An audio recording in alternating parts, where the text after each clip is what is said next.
In this video, we're going to discuss how to calculate standard deviation. So we're going to calculate standard deviation of this data. This data, again, it's the number of phone calls that a random sample of 10 people make per day. And okay, so let's see, standard deviation. So what is standard deviation? It's a measure that basically it's the average deviation from the mean. That's basically what standard deviation is. It's the average deviance from the mean. You could calculate population standard deviation, which is this Greek letter sigma we use for population standard deviation, and the equation for it is the sum of the differences from the mean. Okay, so x minus mu, remember mu was population mean, okay, divided by n, which n, capital N, is the population size, right? This is population standard deviation, so that's population size. Now, so these are deviants from the mean, right? And since we don't want we don't care if it's deviating negatively or positively, we get rid of the sign by squaring it. And then since we did that square, we have to take the square root. Okay. So we have the sum of x minus the population mean. You square all of those, and then you sum them up. All of that divided by the population size. Okay, so this is the formula, sigma. This is the population standard deviation, which is often noted with SD for standard deviation. All right, so we have a sample here, so we're going to calculate sample standard deviation, which is S, okay, and the equation for it's very similar. Instead of being mu there, since we don't have the population data, if you're using sample data, instead of having mu, we have x bar, which remember is the sample mean, and we square those deviants from the sample mean. Instead of dividing it by capital N, we divide it by lowercase n minus 1. Now, that's the main weird thing. That's a little different than the population standard deviation, is they have this minus 1. What's going on here is that, you can just use this equation without really knowing exactly what's going on, but very briefly, I'll try to mention what's happening here. What's happening here is basically that once you have the sample mean, you can figure out what the other observations are. So for example, if I had the sample mean of this data, then I would only need 9 of the observations to figure out what the last one is. Right? I could use the sample mean and I could figure out what one observation is. Right? So if I had this, I could basically figure out the sum of all the other observations and then do the sample mean and subtract that sum and figure out what the last missing observation is. Right? So that's why you have this n minus 1, because of this sample mean is here. Okay, as opposed to it in the population mean, now it's sample mean. Okay. So there's basically n minus 1 unknowns once you're given the sample mean. There's not n unknowns. Okay, so this S, like I said, this is the sample standard deviation. And this is what we're going to calculate using this data. So to calculate this, I like to make a chart. First, start with your data. Okay, 6, 3, 2, 0, 3, 4, 5, 7, 3, 7. Okay, I'm gonna bring my window down a little bit. Okay, so that's the first column, is just the data. That's a 0.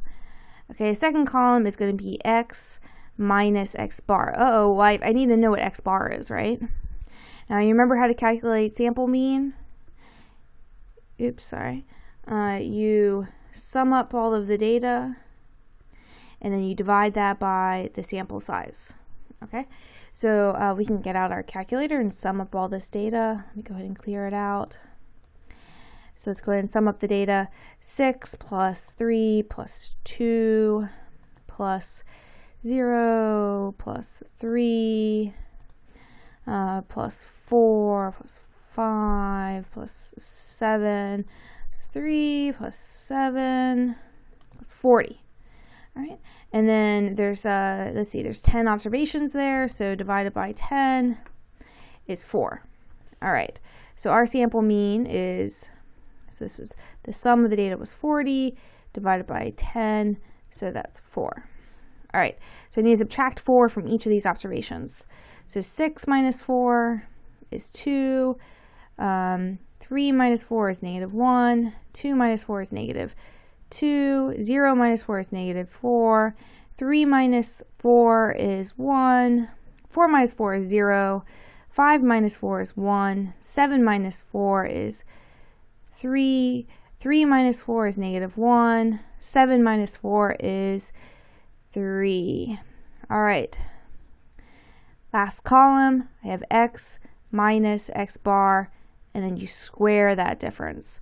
So squaring the difference from the center. Okay, so that is 2 squared, 4. Don't forget when you square like negative 1, the negative sign goes away, right? That's the whole point of doing the square. So negative 2 squared is 4, negative 4 squared is 16, 1, 0, 1, 9, 1, 9. All right, so the top part of my equation for what the standard deviation is basically the sum of this row, or sum of this column, right? So the sum of x minus x bar squared. I need to sum up this column. So let's go ahead and pull out our calculator, let's clear it out. So I have 4 plus 1, 4, 16, 1, 1, 9, 1, 9. 46. All right. So 46. So the numerator is 46. And then n minus 1. So there's 10 observations. So that'd be 10 minus 1. So I need to do 46 basically divided by 10 minus 1, which is 9. So 5.111. 5.111. All right. Then last step is to do the square root. So just press the square root button. So 2.26. We'll go ahead and keep it there. So 2.26. And there we go.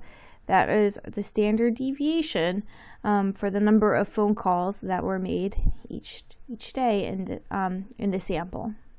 So that means that on average, the number of phone calls deviated by 2.26 phone calls per day.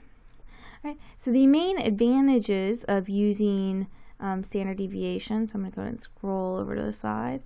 So the main advantages of using standard deviation is that first it uses all the data values, unlike the range, which only uses the min and the max. Okay, so this one uses all data values. All right. The second advantage is that the units is the same as the original data. So if this is 2.26, the unit is phone calls, right? The original unit was phone calls per day, and so the unit for this is phone calls per day. Phone calls per day. Okay, so the units are the same as original data. And the main disadvantage for calculating standard deviation is that it can be extremely increased with an inclusion of an outlier. Okay, so the value of S increases, right? Because an outlier would be really far from the rest of the data.